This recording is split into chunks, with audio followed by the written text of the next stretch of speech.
maareeyaha cusub ee loo soo magacaabay maamulka hamaha kaydka shidaalka ee magaalada Berbera ayaa maanta si rasmi ah xilka ula wareegay munaasabad loo qabtay wareejinta hamaha kaydka shidaalka magaalada Berbera oo muddo ay gacanta ku hayeen shirkado si gaar ah loo leeyahay ayaa waxa ka soo qayb galay wasiiro ka tirsan xukuumadda Soomaaliland maamulka gobolka Saaxil kuwa degmada Berbera waxaana ugu horeyntiba munaasabadaasi ka hadlay oday Cali Waraab oo kamid ahaa ganacsatadii gacanta ku haysay maamulka hamaha kaydka shidaalka magaalada Berbera waxaanu sheegay in ka ganacsato ahaan si weyn ula shaqeynayaan maareeyaha cusub loo soo magacaabay hamaha kaydka shidaalka magaalada Berbera 5 sano oo garantiin aanu ka wada haysanaa wax kasta isbeerbaad qalab baan u keenay waxa hamaha bahalahaanu kordhinay shidaalka lagu shubo qalab baan u keenay mid walba lacagtiisa aanad malaynay waxaan ku soo gabagabeynaya ku soo dhawow maareeye kursiga maamulkii hore waxaanu bedelay biliya barka hor biliya barka way iska cidlaayad meesho marka horeba cidima joogin waan ku waxa ahaa in waxa maareeya ka ahaa 4 nin baa maareeya ka ahaa nimankan maxay ahayd ninkan iga dambeeya iyo 4 kale hareerahiina jooga imankana kuwii waxaan ku la dardaarmaya iyagana si wacan oo wanaagsan oo qurux badan inay u shaqeeyaan annagu xataa ma naqaano waxa meesha waxa igu yaalin ayaga haya ayaga inay si wacan ula shaqeeyaan sidii ay u wadeen oo wadaan sidii u tabcayseen oo tabcaan annagu waxaanu nahay ganacsato oo de ragga waanu xoog baanu awood badan baanu saareen sababta anigu ma yihiin ninka saarayay wuxuu ahaa Cali Yaasiin ninka shaqada hayay sidii ula shaqeynaysan si ka wanaagsan ula shaqeeya dawladda haysa dawladuna waa dawladeeni annaguna waanu ku shubanaynaa ganacsatadiina may doodin la jecladu waa khamri hala yaabina la jecladu waa khamri waxoodii oo ay islahaayeen maanta mala wax ka helaysan markay dawladdu u baahatay war noo dhiga dawladana itaalkeeda waan ogno inaanay waxba haynin waanu ka war haynaa de waa la isla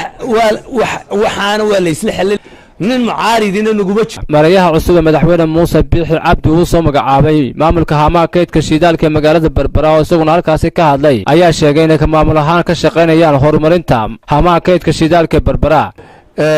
marka inta kadib waxa kale isagana aanu mahadnaqayaa qoladii meesha hore u haysay bog baa la oran jiray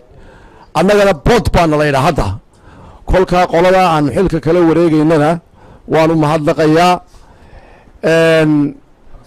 waxaana ilaahay ka rajeynayaa anigana inuu xilka ii fududeeyo hawshan aan qabtay dadku had iyo jeer hama ay ka hadli jireen hawshaa markaa in horta hadalkeedu uu yaraaday ilaah baan ka rajeynayaa xilkaa horta isaga siduu Cali uu sheegay waan gudoomay halkan markaynu eegno horta waa weel la waxbaa lagu shubtaa waxa la yiraahdaa budakii haya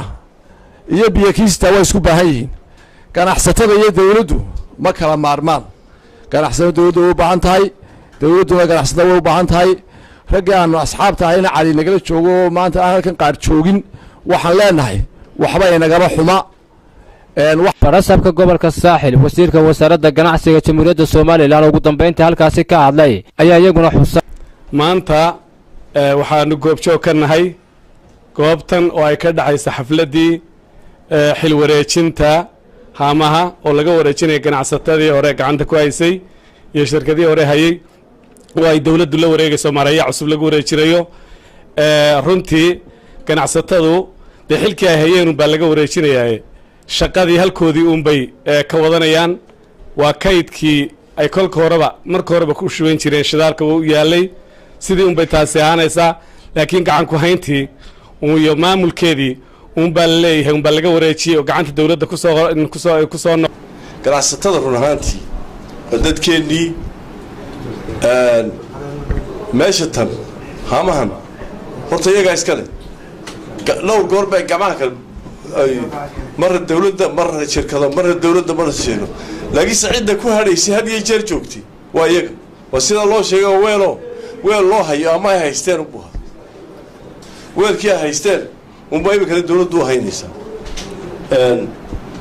xagga iyaga guddi ahaan waxaan ku dadaalnay in ixtiraam badan aan siino ganacsatadii gacanta ku haysay meesha taasina waxay soo gaadhay in muddo bila arrintaasi ay socoto waa ixtiraamna waa loo leeyahay waa dadka waddanka ku socda waxaan filaya maanta in badan oo ka mid inay joogto laakiinse waa siduu cali u sheegay laxjecladayada xun buu yidhi nimanka moogtahay bacbashtariga laxjecladayada xun wax kaloo dhibaato ma jira buu yidhi kollayto nimankaa waa isku dhandhaweyn anigu mar waxa weeye line minister aanu ahay had iyo jeer cilaaqaadkaygu mid dhow buu ahaa niman aad u fiican oo firfircoon oo shaqo badan meesha ka qabtayna weeyaan sidaa uu sheegay way jirtaa hama way dayacnaan markii hore aad bay shaqo uga qabteen shaqada ay qabteen run ahaantii dee waxa weyn cali nimanka dadaalkoogu aad wuxuu ugu sii fiicnaa dee waxa iyagu meel ay dhisanayeen bah laakiin sadde qarankuna haddaad wax dhisteen wax qabateen qarankaad wax u qabateen taana waa laydinka maslax salabaan sidee telefishinka Ariel Berbera.